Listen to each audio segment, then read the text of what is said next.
Ciao a tutti, sono Ernestina dalla Corte Lucio e benvenuti a una nuova puntata di Ernestina dalla fine del mondo, eccellenze dolomitiche. Oggi dedichiamo la nostra puntata a un'eccellenza del Veneto, recentemente nominata Patrimonio UNESCO, grazie a un importante ciclo pittorico del Trecento.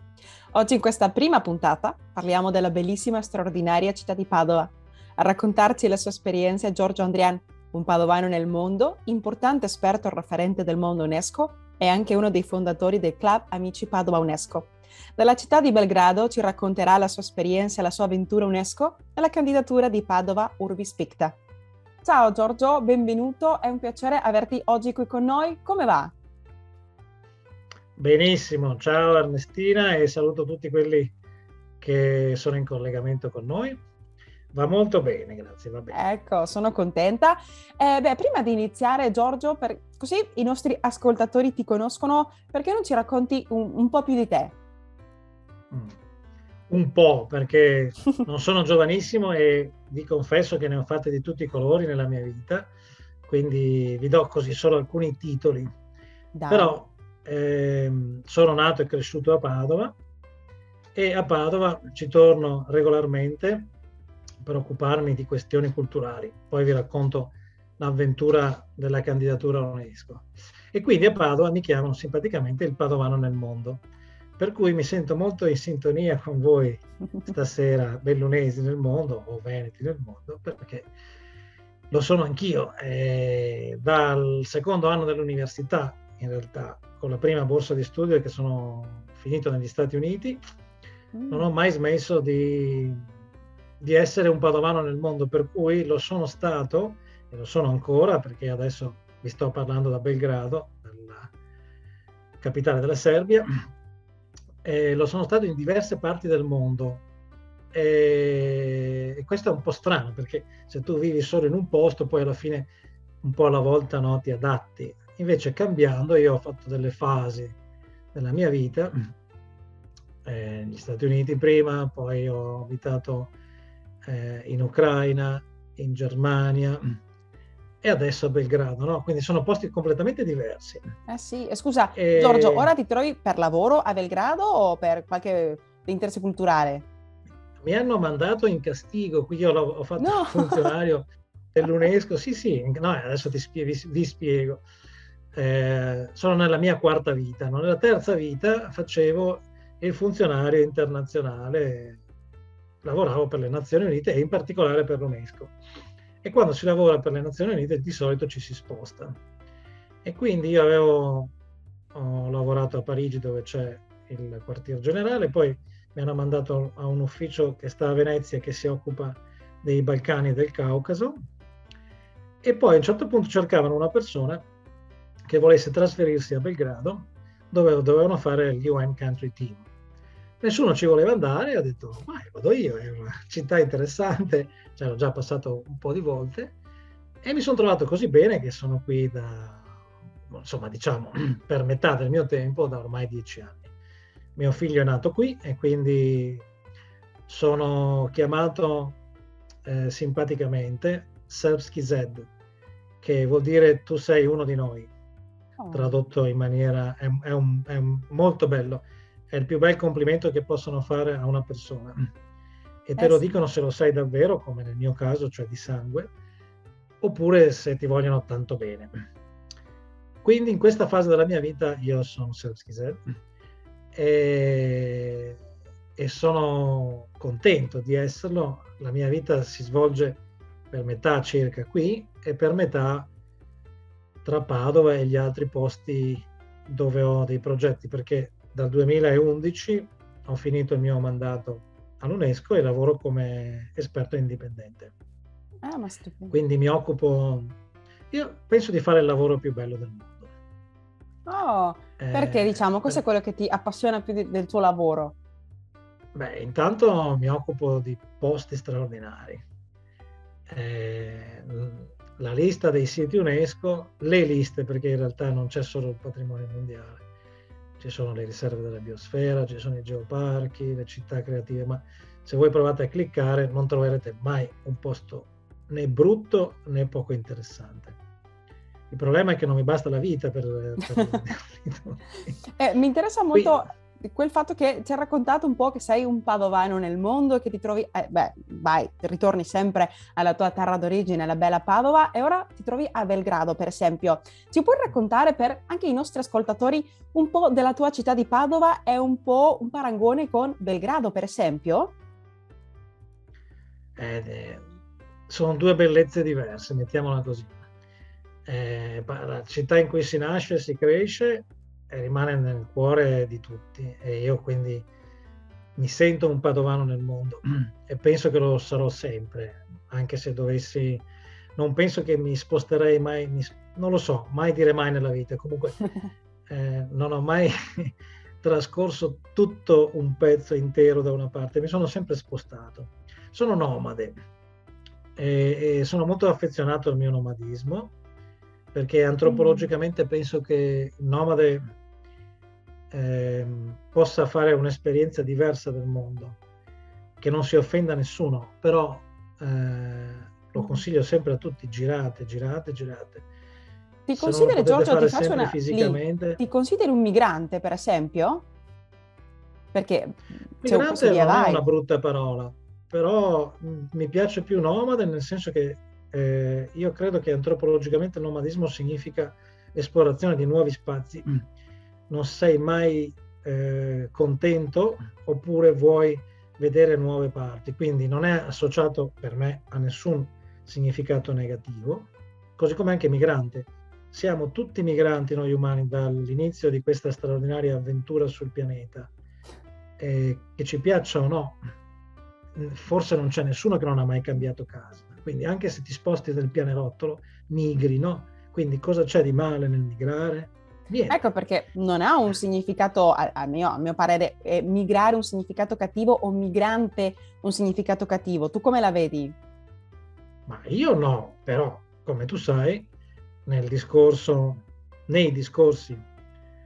generali, questo termine purtroppo, come anche quello di nomade, hanno una connotazione negativa, fortemente negativa, e questo non va bene, perché noi umani abbiamo un po' alla volta occupato il pianeta grazie alle nostre migrazioni, se no, cioè, siamo comparsi sul pianeta 6 milioni di anni fa in Africa e abbiamo cominciato a migrare. Così è stata la storia. È interessante, la storia dell'umanità è una storia di migrazioni. Che problema c'è? È una cosa bellissima. Poi dobbiamo cambiare per lavorare, diciamo, dobbiamo lavorare per cambiare quella idea forse negativa che in tanti hanno, e che hanno anche fatto rifiutare queste migrazioni, perché come tu dici sin dall'inizio che l'umano si sposta, cerca nuovi orizzonti, nuovi posti, e lo fa con una migrazione, al di là di se va e torna o se si considera nomade, come nel tuo caso, che è molto interessante quella nuova, non è nuova parola, ma prospettiva, sentire qui sul programma. Per quello che volevo chiederti, come la vedevi tu? Ma io la vedo come una cosa bellissima, e penso che dovremmo tutti smettere di dare connotazioni negative a questi termini, perché siamo antropologicamente nomadi. Ripeto, poi il nomadismo può essere a grande scala, uno si sposta tanto, oppure a piccola scala ti sposti e vai a abitare nell'altro edificio vicino, però lo spostamento è insito nella nostra natura, e quando non lo facciamo perdiamo una serie infinita di opportunità legate al cambiamento. Non c'è nulla di negativo in questo. Per cui la cosa peggiore da fare è quella che sta succedendo anche in Europa, no? Che coloro che si spostano per vari motivi, certo, i disgraziati che non hanno alternative, e io ne ho conosciuti parecchi nei miei viaggi, sono dei disperati, e purtroppo la terra è piena anche di queste forme di nomadismo disperato, perché fin tanto che ci saranno delle grandi differenze, fin tanto che ci saranno dei grandi conflitti, ci saranno sempre questi disperati. E questi sono una parte del nomadismo. Poi ci sono tante altre persone che si spostano per altre ragioni. Quindi, se vedessimo tutto questo in maniera molto più bella, per quello che effettivamente è, cioè una sana contaminazione, passami questo termine, no? Di persone, di idee, com'è che ci si sviluppa? Mica stando sempre chiusi in casa, no? Ma parlando con qualcuno che sta, come faccio io con te, dall'altra parte del mondo. Ecco, e sai mi che stai anche arricchendo con delle cose interessanti. E allora Questa è una forma di immigrazione, si sarà elettronica, prima o poi verrò a trovarti, Sì, però intanto c'è uno scambio, capito? Questa è l'essenza del discorso. Assolutamente. E cosa Anche c'è di più bello? no? Cioè, L'immigrazione se dà io questa non ho... ricchezza, no? Il problema è quando io non sto bene con me stesso, ma allora è un altro problema, non è colpa della migrazione. Se io mi sento padovano nel mondo e sono qui, ho imparato la lingua qui per comunicare, poi gli faccio la battuta in dialetto veneto, non la capiscono, si mettono tutti a ridere, è divertentissima questa cosa, no? Sì. E che problema c'è? Non c'è nessun Nessuno, problema. in quell'interscambio anche nasce questa ricchezza, e lo dico sempre, per esempio, da dove ti parlo, l'Argentina, nota anche come la fine del mondo, che è il nostro nome del programma, la nostra identità nazionale si è fatta un po' col contributo di diverse collettività di migranti che l'Argentina ha ricevuto, non soltanto quella italiana, che è stata quella più numerosa, anche più con più forza, diciamo, con più presenza, ma anche di quella spagnola, di quella tedesca, francese, anche di tanti paesi dell'Europa, Africa, recentemente del Sud America. Quindi abbiamo quella ricchezza che ci dona quella unicità che abbiamo come identità nazionale, come paese poi alla fine. È per quello che ritengo che sempre sia un'esperienza molto che ti dà quella ricchezza, no? Che anche come parlavi tu un po' di, per esempio, fare delle battute in dialetto veneto, in lingua veneta, diciamo, in un altro paese, è sempre una cosa molto, molto carina, molto simpatica, perché un po' che fa sparire queste frontiere, un po' le distanze. Quindi è molto interessante. Ti ringrazio, Giorgio, per condividere un po' la tua esperienza. No, è la mia vita, ma tu hai usato il termine identità, che io uso molto poco perché è un termine molto delicato da prendere in punta dei piedi. Però è chiaro che qui i miei amici, quando vengono a cena, vengono a cena dall'italiano, e va bene così, io li cucino i bigoli in salsa come faceva mia nonna. Quindi non è che io, se parlo serbo finché cucino i bigoli, perdo la mia identità. Assolutamente no, anzi. Quindi l'identità è una cosa molto intima, che tra l'altro cambia nel tempo, e quindi che problema c'è? Non c'è nessun problema. Anche parte della propria cultura che uno porta avanti dalle sue radici, poi con quello che si va arricchendo. E parlando un po' di cultura, Giorgio, tu hai una carica molto importante, svolgi un lavoro molto importante, tu sei parte del club UNESCO per Padova, anche consulente del comune di Padova per questa candidatura UNESCO che ha avuto Padova poco fa, che ha vinto in questi Urbis Picta, e che tu per favore ti chiedo di raccontarci un po' ora, no? Come è nato questo club, con quale obiettivo, quali sono le vostre attività? Adesso io provo a fare una sintesi di 6 anni in 6 minuti, va bene, vediamo se ci riesco. Dai, ma sei bravo, dai, riuscirai. Perché no, in realtà tu mi hai fatto almeno 3 domande che si incrociano. La parola chiave è sempre la stessa ed è UNESCO, e come vi ho detto è un'organizzazione per la quale ho lavorato. Mi sono trovato molto bene perché ha un mandato molto bello. Tra l'altro nel preambolo della sua Costituzione parla della pace, quindi tutto quello che fa la cultura, la scienza, l'educazione lo fa per la pace, per cui è un'organizzazione che semmai va rinforzata. Io, quando ho finito il mio mandato, ho continuato a occuparmi cioè mi chiamano per occuparmi di candidature, cioè di organizzare questi percorsi per arrivare a questo risultato. Questo risultato, quello di Padova, è il sogno di tutti. Io non ho mai trovato, sì, perché è come vincere l'oro alle Olimpiadi, cioè non c'è un riconoscimento più prestigioso al mondo nella cultura che il patrimonio mondiale, World Heritage. Io ho trovato ambasciatori, ministri, sindaci, assessori. Non c'è nessuno nel pianeta a cui questa cosa non piaccia. Poi però dal fatto di piacere al fatto di arrivarci ce ne passa. Per 2 motivi. Primo, perché non tutto, per fortuna, il patrimonio è candidabile. Ci sono dei criteri, c'è una convenzione del 1972, la Convenzione del Patrimonio Mondiale, e ci sono dei criteri, 10 criteri, che devono essere rispettati. Cioè tu ti puoi candidare, devi almeno uno dei criteri riuscire a dimostrarlo, no? E devi, appunto, in base a uno di questi criteri, sono 6 criteri culturali e 4 criteri naturali, perché ci sono anche i patrimoni naturali, le Dolomiti, a proposito di Bellunesi, nel mondo sono un patrimonio mondiale naturale. Quindi è molto difficile, per cui quello che io ho fatto a Padova è stata una cosa eccezionale in any sense. Io ho fatto candidature in vari paesi, però ovviamente farne una nella mia città, quindi tornare a Padova a lavorare per il 300 padovano, che è stato un secolo straordinario, come consulente è stato il lavoro più bello che abbia mai fatto. Poi è andato anche a finire bene, quindi sono molto felice, per quello ti dicevo che sono il padovano più felice al mondo.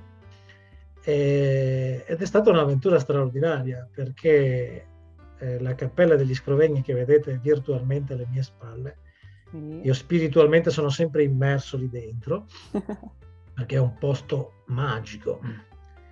Ci puoi tornare 1000 volte e ancora ti emoziona, forse ti emoziona di più, non lo so, io dico sempre a tutti: andateci, tornateci, sempre.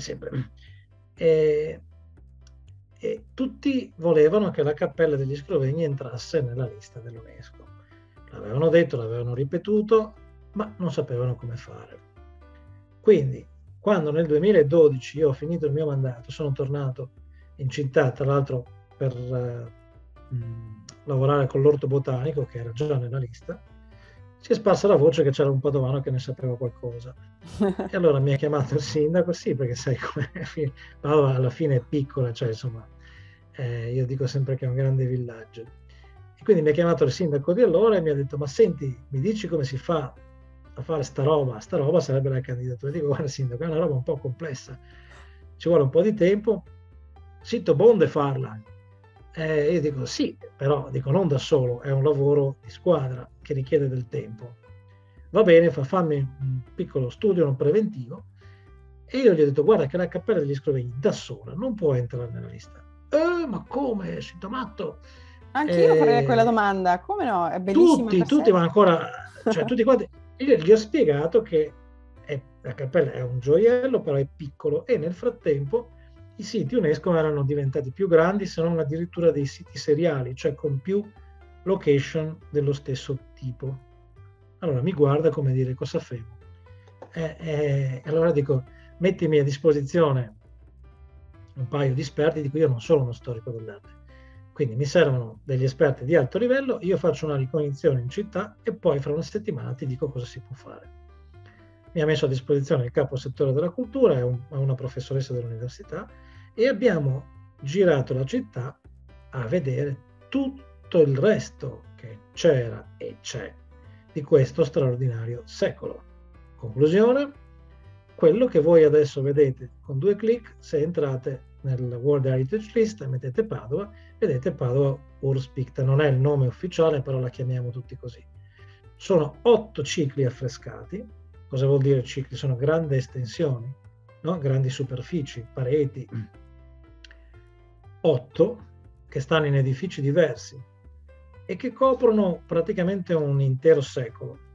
Si comincia con il lavoro di Giotto, che tra l'altro arriva a Padova chiamato dai Frati del Santo, e poi Scrovegni gli fa l'offerta di affrescare la sua cappella privata, e si arriva fino all'oratorio di San Michele circa 90 anni dopo.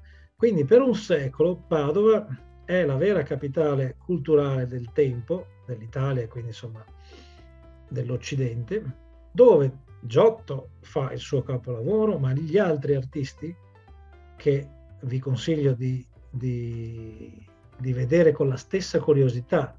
Certo, la Cappella degli Scrovegni è unica, però se tu vai all'oratorio di San Giorgio, che è vicino al Santo, per esempio, che tutti conoscono, no? O vai a vedere il battistero della cattedrale, ti trovi in posti che non sono meno belli, sono diversamente affascinanti, sono veramente dei posti incredibili che tanti ancora non conoscono, anche padovani. Io in questi anni di lavoro ho sempre organizzato degli incontri e delle visite. Ho detto: andiamo a vedere questo posto. Ma dove seo? Dove seo? Vedi che non lo sai, dico. Allora, dov'è l'Accademia Galileiana? Questa è sconosciuta. E quindi porti la gente a vedere questi. Per cui abbiamo creato questo insieme, abbiamo fatto un piccolo sito seriale alcuni sono tutti all'interno del centro storico, quindi a piedi ci si arriva, però sono in posti diversi e raccontano delle storie diverse. L'insieme di questi posti è stato effettivamente valutato di eccezionale valore universale, outstanding universal value. Questo è il motivo per cui si entra in questa prestigiosa lista. Quindi alla fine ce l'abbiamo fatta e non è stata una passeggiata, nel senso che per candidarsi bisogna preparare un dossier che è un lavoro tecnico molto dettagliato, in cui tu devi spiegare queste cose che adesso vi sto raccontando, ma devi documentare, cioè devi dire Giotto è stato colui che ha rivoluzionato l'affresco. Bene, ma come? Cioè, che cosa ha rivoluzionato l'affresco? Non l'ha inventato lui, lo facevano anche i romani, no? E lui che cosa ha fatto di diverso? Che cosa ha fatto di veramente rivoluzionario a Padova? Ha scolpito con la pittura, ok, cosa vuol dire? Ha reso i personaggi umani, benissimo, i sentimenti, ok, e tutte queste cose, no? Le abbiamo dovute studiare, analizzare, perché tu ti candidi di fronte al mondo, cioè qualunque esperto di qualunque paese del mondo può leggere il tuo dossier, in realtà lo fa un gruppo selezionato di esperti di ICOMOS, e devono capire esattamente e devono convincersi di questo valore eccezionale. Sì. Capito? Abbiamo dovuto fare per esempio un'analisi comparativa. Cosa vuol dire? Abbiamo dovuto scrivere se e che cosa altro c'era nel mondo in quegli anni. C'era qualcun altro che faceva affreschi e abbiamo scoperto che c'erano anche degli altri. Qui, tra l'altro, vicino a dove vi sto parlando io, in Kosovo, in Macedonia, c'erano degli artisti che peraltro sono già nella lista UNESCO. È arte bizantina, va bene, è arte bizantina. Noi occidentali siamo più affezionati alla nostra, però non è meno importante. La cosa straordinaria di questa lista, che adesso è arrivata a superare abbondantemente le 1000 unità, è che ci sono le rappresentazioni di tante culture diverse. Cioè non ci sono culture più importanti e culture meno importanti. Ci sono delle culture che hanno lasciato delle testimonianze più grandi, più visibili. Ma per esempio, io che ti stavo raccontando, ho lavorato e lavoro ancora in Africa, ci sono delle culture che hanno fatto delle cose più piccole, ma non meno importanti nella storia dell'umanità. Quindi in questi 1154 siti c'è di tutto, c'è veramente di tutto. È un viaggio straordinario che io chiamo sempre tutti i colori del mondo. Quando non sapete cosa fare, cliccate uno di quei pallini, dove volete, nel paese che volete, nel continente che volete.